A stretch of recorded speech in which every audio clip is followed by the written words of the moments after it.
आज हम पढ़ेंगे मॉरल वैल्यूज क्लास 4 चैप्टर 6। तो आज के चैप्टर का नाम है विकेडनेस। विकेडनेस मतलब चालाकी। Once upon a time, there was a cunning stork.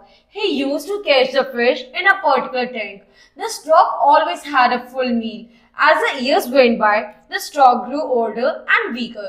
His ability to catch the fish was reduced. At times, he would even starve. He knew he had to do something to existing. एक बार की बात है, एक stock था जो कि एक particular नदी से ही मछलियां पकड़ता था। अब धीरे धीरे टाइम के साथ वो बुढ़ा होता गया, वो ओल्ड होता गया और वो मछलियां पकड़ नहीं पा रहा था। अब वो बहुत टाइम ऐसा भी जाता था कि वो भूखा रह जाता था। अब उसने सोचा कि उसको कुछ अपनी एग्जिस्टेंस के लिए कुछ करना पड़ेगा।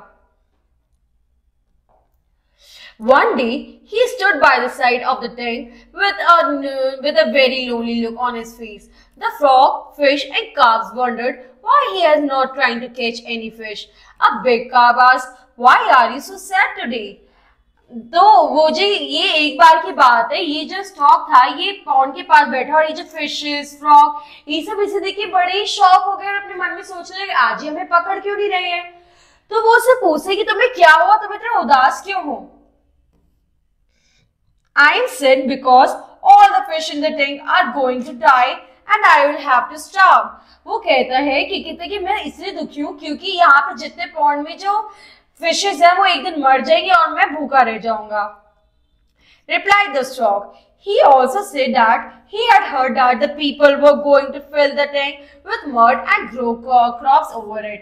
और वो उनसे कहता है कि मैंने ये भी सुना है कि अब कुछ लोग आएंगे और इसमें से सारा पानी निकाल देंगे और इसमें मिट्टी भर देंगे क्रॉप उगाने के लिए।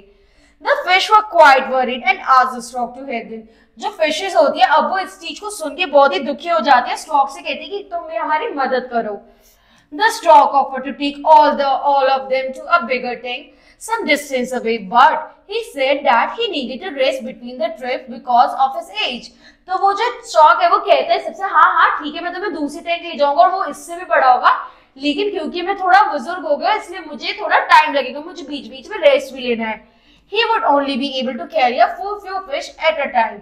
All the creatures in the water agreed with him. तो कहते हैं मैं रोज थोड़ा थोड़ा धीरे धीरे करके एक करके सबको लेकर जाऊंगा और सब लोग इस बात को मान जाते हैं। Then the stork took a beak full of fish. On his first trip, he flew to a big rock and had a good meal. अब दी अपनी चालाकी से उसे मछली पकड़ने लगा। वो थोड़ी थोड़ी भी मछली वो रोज अपनी बीक में उठा के लेकर जाता और वहां ऊपर बैठकर खाता।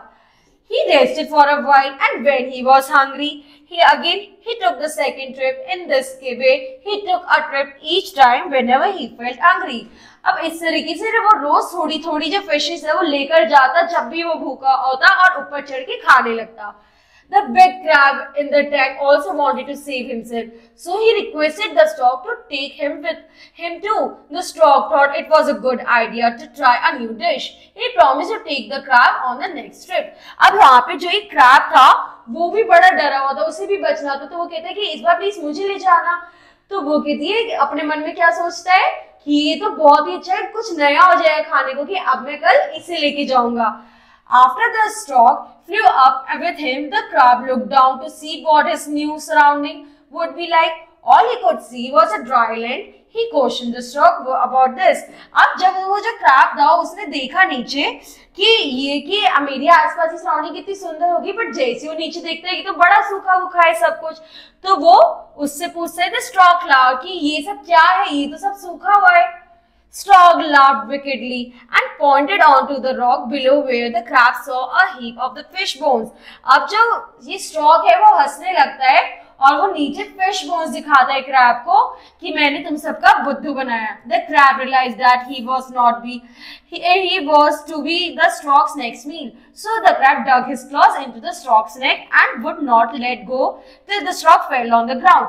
तो जब उस क्रैब ने देखा कि ये अब मुझे भी मार देंगे, मुझे खा लेगा, तो उसने अपने हाथ में अपना जो डंक था वो उसकी नेक पे करा और जब तक उसे नहीं जानते जब तक वो नीचे नहीं गिरा स्टॉक।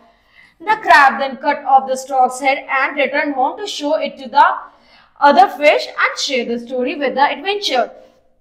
इन द एंड जो ये क्रैब होता है ये स्ट्रॉ को मार देता है और उस पॉन्ड में वापस लेके जाता है, सबको पूरी स्टोरी सुनाता है। इस तरीके से वो सब खुशी से रहने लगे इन द एंड। अब इसमें हमारे क्या थॉट्स हैं बच्चों? The deceiver falls into its own trap. अगर हम किसी को धोखा देते हैं इन द एंड हम अपने ही जो जाल होता है उसमें फंस जाते हैं।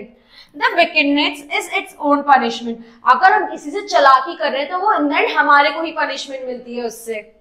हमें क्या क्या याद रखना है बच्चों? Do not believe in any hearsay. मतलब अगर कोई तुम्हें स्टोरी सुनाए, अगर कोई तुमसे झूठ बोले तो हर एक की बातों पे भरोसा नहीं करना चाहिए, हमें अपना खुद का दिमाग लगाना चाहिए। Wickedness is a vice and be aware of it. चालाकी बहुत ऐसी चीज है कि कहते हैं जो इंसान आसानी से नहीं पकड़ सकता, इसलिए हमें हमेशा ध्यान रखना चाहिए। ठीक है बच्चों, अब अगली क्लास में नेक्स्ट चैप्टर पढ़ेंगे। Thank you.